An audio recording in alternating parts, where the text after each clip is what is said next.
Umar bin Khattab itu saking tegasnya mengikuti syariat Nabi SAW. Sampai nggak berani melangkah kecuali Nabi sudah kerjakan. Dan beliau selalu mengerjakan dalam hidupnya sebagai pola hidup. Pernah satu kali Umar bin Khattab sakit di akhir hidupnya. Sakit keras. Ini obatnya madu. Tabib-tabib menyayangkan minum madu. Umar bin Khattab tidak punya madu di rumah. Maka datang beberapa orang mengatakan, wahai Amir Mu'minin, Anda punya obat. Menurut tabib ada di semua. Tabib mengatakan silakan konsumsi madu asli. Dan madu itu ada sekarang di Baitul Mal. Ada di Baitul Mal Muslimin. Gitu kan. Ambillah dan minumlah.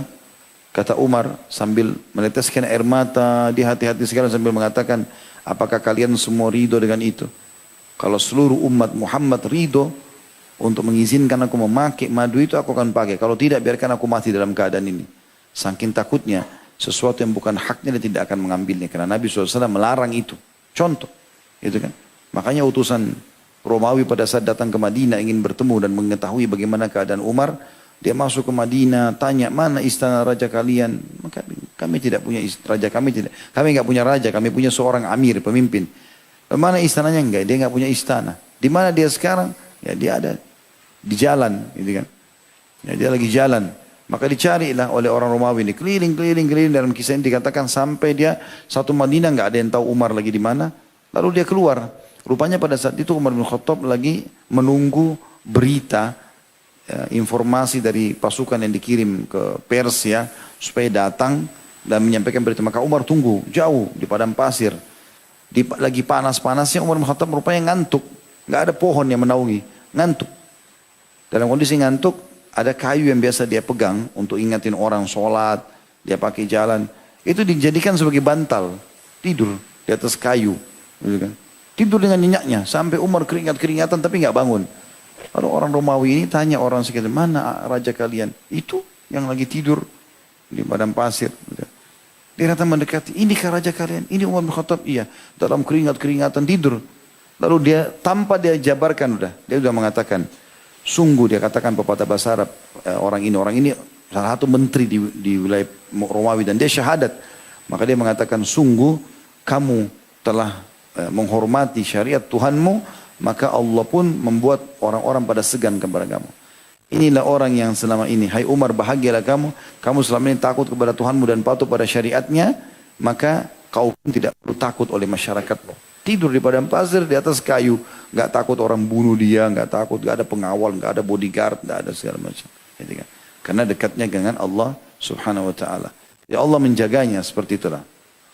Dan banyak kisah yang sudah pernah kita sampaikan berhubungan dengan masalah itu. Kemarin juga sempat saya singgung bagaimana anaknya yang bernama Abdurrahman minum khamar di Mesir. Ya, kemudian dia hukum anaknya, dicambuk anaknya itu. Padahal sudah dicambuk di Mesir oleh Amr bin As. Karena dia marah. Dia mengatakan, hai Abdurrahman, kau sudah berani melanggar hukum Allah. Itu. Maka dicambuk sama dia. Dan dia marah juga pada Amr bin As. Kenapa Amr bin As mencambuk anaknya di istana. Bukan dicambuk di jalan raya. Itu kan. Supaya orang-orang pada lihat semua. Jadi luar biasa tegasnya dengan agama. Dan mereka semua, anak-anaknya Umar tahu kalau Umar bin Khattab tidak ada toleransi dalam masalah hukum Allah SWT. Hukum Allah diterapkan. Gitu kan. Sampai Umar bin Khattab kalau ada sesuatu yang memang dia bisa mengambil keputusan dan syariat tidak melarangnya, dia ambil yang paling tegas supaya orang tidak melanggar lagi. Makanya di zaman beliau hukum had, cambukan bagi orang mabuk biasanya kan 40 derah, ditingkatkan jadi 80 oleh beliau. Karena banyaknya orang yang mabuk, gitu kan. Supaya orang kapok.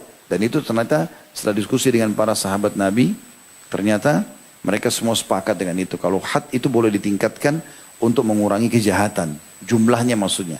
Tapi tidak boleh diubah jenisnya. Misalnya orang mabuk kan jenisnya dicambuk. Jumlahnya 40. Boleh ditingkatkan jadi 60, 80 kalau memang dianggap itu adalah hukuman. Tetapi ini tentu sebatas kata ulama kita sekarang. Sebatas sikapnya Umar bin Khattab. Karena dia khulafaur rasyidin. Tentu kita tidak bisa melakukannya itu lebih daripada cambukan Umar gitu kan. Karena Nabi SAW mengatakan dalam hadis Irbat, alaikum bisunnati wa sunnah khulafaur rasyidin mahdiyina min ba'di. Berpegang pada sunnahku dan sunnah khulafaur rasyidin setelahku gitu. Jadi beliau sangat tegas sekali. Dan hati-hati dengan masalah hukum Allah Subhanahu Wa Taala. Beliau pernah kedatangan harta, banyak harta itu. Banyak. Umar bin Khattab nangis-nangis. Hartanya banyak sekali, emas berpeti-peti datang kepada dia. Abdullah bin Mas'ud Lalu dipanggil, Abdullah bin Mas'ud dipanggil oleh Umar bin Khattab, panggil Abdullah bin Mas'ud. Lalu datang, Abdullah bin Abbas datang. Seingat saya Abdullah bin Abbas datang. Kemudian kata Umar, bagilah ini untuk kaummu, segera habiskan. Gitu kan. Lalu kata Abdullah bin Abbas, kenapa anda menangis wahai Amir Mu'minin?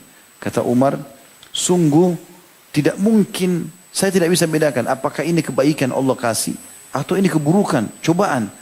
Kalau ini kebaikan pasti sudah dikasih kepada nabinya. Kenapa saya yang dapat emas ini? Kenapa bukan nabi? Dan dikasih kepada Abu Bakar.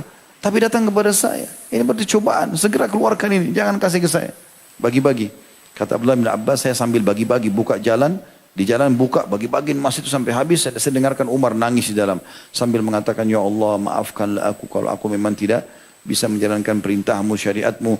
Sesungguhnya tentu kalau ini baik engkau akan berikan kepada nabimu dan Abu Bakar. Tapi engkau berikan kepada aku sebagai bentuk cobaan. Karena takutnya dengan syariat Allah subhanahu wa ta'ala.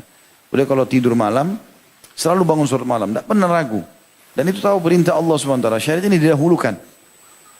Dan beliau kalau bangun tengah malam, dikatakan selalu saja kalau bangun tengah malam mengucapkan, membaca firman Allah subhanahu wa ta'ala, wa'mur ahlaka bis salati wastabir alaiha.